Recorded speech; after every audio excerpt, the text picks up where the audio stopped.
Je suis très heureux déjà de retrouver le terrain, après de le retrouver avec le Sporting bien entendu. Je ne vais pas refaire mon histoire, mais bon, c'est quand même quelque chose.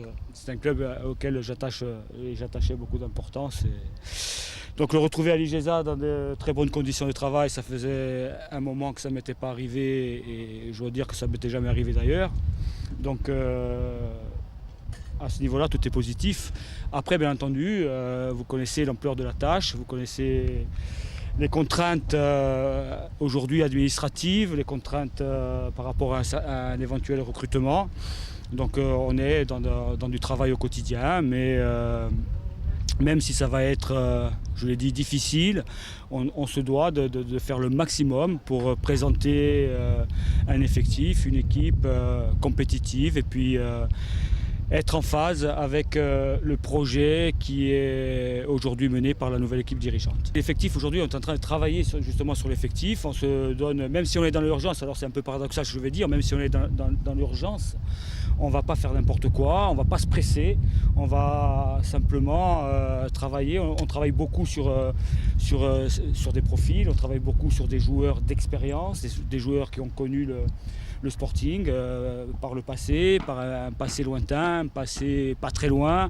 Donc voilà, on travaille beaucoup sur ces profils-là parce que dans l'idée générale de ce que je veux faire aujourd'hui, c'est bien entendu faire une équipe compétitive, mais c'est aussi donner aux jeunes que vous avez pu voir aujourd'hui, aux jeunes joueurs qui sortent du centre de formation, ceux qui devaient éventuellement signer un contrat professionnel, leur donner le moyen de progresser à nouveau parce que l'avenir du club passe par eux.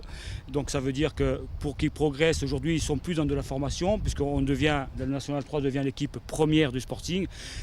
Étant donné qu'elle devient l'équipe première du Sporting, on est passé dans une autre phase, dans une phase de compétition, dans une phase où on a besoin de résultats pour pouvoir évoluer, grandir. Donc à partir du moment où on est dans cet état d'esprit-là, il faut donner à ces jeunes le moyen de pouvoir évoluer. Et le seul moyen pour pouvoir évoluer aujourd'hui, dans le projet des dirigeants, dans le projet sportif, c'est d'amener des joueurs d'expérience qui puissent encadrer tous ces jeunes dans l'environnement qu'on connaît, c'est-à-dire qu'on a demandé à jouer à Furiani, à Armand-Cesar, et j'espère que ça sera acté et que ça sera définitif et qu'on donnera l'accord, parce que pour moi le Sporting doit jouer à Armand-Cesar.